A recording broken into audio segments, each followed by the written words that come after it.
Oke, kita langsung bahas ya. Harga minyak dunia lagi gila-gilaan, menembus angka $100 per barel. Nah, situasi ini nih yang bikin pasar jadi terbelah. Ada yang panen untung besar, tapi ada juga yang justru jadi tertekan. Pertanyaannya jadi simpel tapi penting banget. Satu kejadian global yang sama, tapi kok dampaknya bisa beda 180 derajat. Gimana ceritanya kenaikan harga satu komoditas bisa jadi anugerah buat satu perusahaan, tapi di saat yang sama jadi malapetaka buat perusahaan lain? Nah, ini dia dua pemain utama dalam cerita kita. Medco Energy atau MEDC dan Chandra Asri Petrochemical atau TPIA. Hubungan mereka sama minyak itu ibarat langit dan bumi. Medco Energy itu jualan minyak, jadi ya jelas mereka senang banget kalau harga lagi tinggi-tingginya.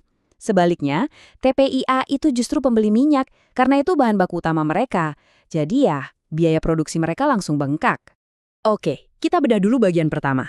Kita akan lihat gimana lonjakan harga minyak ini benar-benar jadi kayak pedang bermata dua, yang menciptakan realitas yang benar-benar kontras buat kedua perusahaan ini.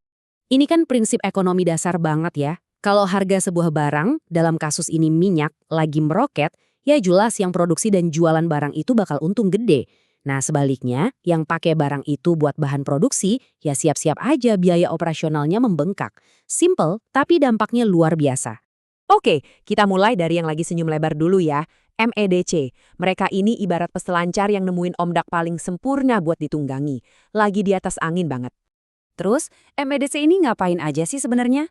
Gampangnya, mereka itu pemain besar di industri hulu migas. Artinya kerjaan mereka itu ya cari sumber minyak, ngebor, angkat minyaknya dari perut bumi, terus dijual. Jadi, makin mahal harga minyak di pasar, ya makin tebal juga kantong mereka. Wah, coba lihat angka ini. Plus $140 juta. Gede banget kan? Ini adalah inti dari cerita keuntungan MEDC. Tapi, ini angka apa sih sebenarnya? Nah, ini dia jawabannya. Angka segede itu tuh adalah potensi tambahan keuntungan operasional atau EBITDA yang bisa didapat MEDC dalam setahun setiap kali harga minyak naik $10 aja. Ini nunjukin betapa sensitifnya profit mereka sama harga minyak. Harga geser dikit aja efeknya ke keuangan mereka luar biasa. Dan ini bukan cuma omong kosong loh. Mereka nggak cuma diem nunggu durian runtuh. Mereka beneran lagi genjot produksi. Ada blok B yang baru jalan dan langsung nambah puluhan ribu barel per hari. Terus mereka juga nambah kepemilikan di blok koridor dan dapat kontrak baru lagi. Semuanya ini bikin mereka siap buat produksi lebih banyak lagi pas harganya lagi bagus-bagusnya. Eits, tapi tunggu dulu, ada tapinya nih. Menurut analis dari sumber kami, saham MEDC ini lebih cocok buat main cepat karena harganya sangat tergantung sama harga minyak yang naik turun. Resikonya juga tinggi banget. Begitu harga minyak koreksi, sahamnya bisa langsung anjlok. Jadi ini lebih dilihat sebagai peluang trading. Ambil untung dikit terus cabut, bukan buat investasi jangka panjang. Oke, cukup soal yang lagi untung. Sekarang kita putar balik 180 derajat. Kita lihat cerita dari sisi TPIA. Buat mereka, harga minyak yang meroket ini bukan kabar baik, tapi sebuah tantangan yang serius. Dan slide ini nunjukin dengan jelas banget kenapa mereka pusing. Coba lihat, 82%. Sebanyak itu, porsi biaya mereka cuma buat beli bahan baku, yang notabene dibuat dari minyak. Jadi kebayangkan, harga bahan baku utamanya naik, margin keuntungan mereka langsung tergerus habis-habisan. Efeknya di dunia nyata, udah kelihatan. TPIA sampai harus mengumumkan force majeure. Itu istilah hukum yang intinya bilang, maaf, ada kondisi darurat di luar kendali kami. Ini adalah sinyal kalau tekanan yang mereka hadapi saat ini tuh beneran serius. Jadi, kesimpulannya begini.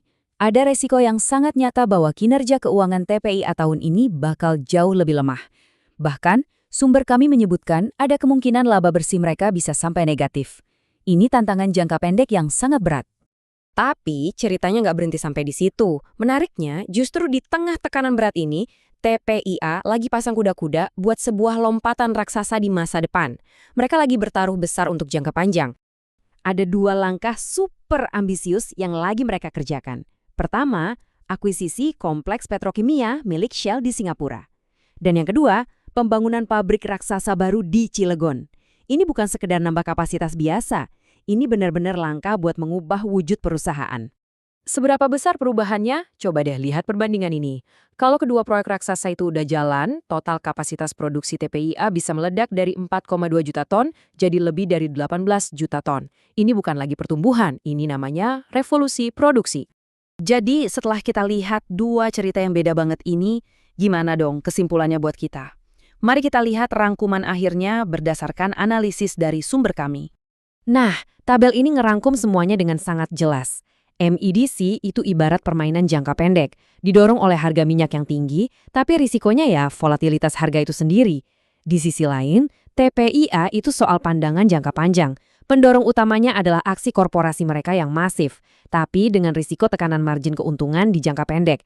Dua saham, dua tesis, dua cara bermain yang benar-benar berbeda.